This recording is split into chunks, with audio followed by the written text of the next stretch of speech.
আসসালামু আলাইকুম। আজকে রান্না করব পাবদা মাছ দিয়ে পুঁই শাক, আলু আর সাথে হচ্ছে পাঁচমিশালি সবজি দিয়ে একটা ভাজি করব আর কচুরমুখী দিয়ে ডাল রান্না করব।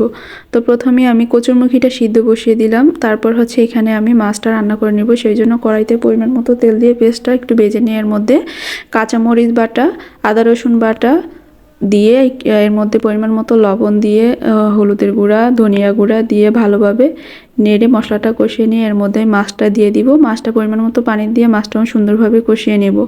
মাছটা কষানো হয়ে গেলে উঠিয়ে নিয়ে ওই মশলার মধ্যে আমি আলু ও পুঁইয়ের ডাঁটাটা ভালোভাবে কষিয়ে নিব। কষানো হয়ে গেলে আমি পুঁই শাকটা দিয়ে দিব। পুঁই শাকটা দিয়েও আমি ভালোভাবে কষিয়ে নিব। পুঁই শাকটা কষানো হয়ে গেলে এর মধ্যে আমি পরিমাণ মতো পানি দিয়ে মাছটা দিয়ে দিব।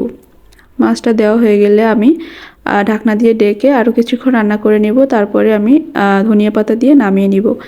এখন আমি কচুরমুখির ডালটাও রান্না করে নিব। সেই জন্য আমি এখানে কচুরমুখিটা হচ্ছে হাতে চটকিয়ে নিয়েছি। এখন আমি পরিমাণ মতো পানি দিয়ে এর মধ্যে টমেটো, কাঁচামরিচ, লবণ, হলুদের গুঁড়া দিয়ে দিলাম। এখন প্রায় বলক হয়ে আসলে এটা আমি ভাগার দিয়ে দিব। সেই জন্য কড়াইতে পরিমাণ মতো তেল দিয়ে পেঁয়াজ ও রসুন দিয়ে আমি এটা ভাগার দিয়ে দিলাম। লাস্টে হচ্ছে ধনিয়া পাতা দিয়ে নামিয়ে নেব। তারপর হচ্ছে আমি বাজিটা করে নেব। তো বাজিটা প্রায় হয়ে গেছে।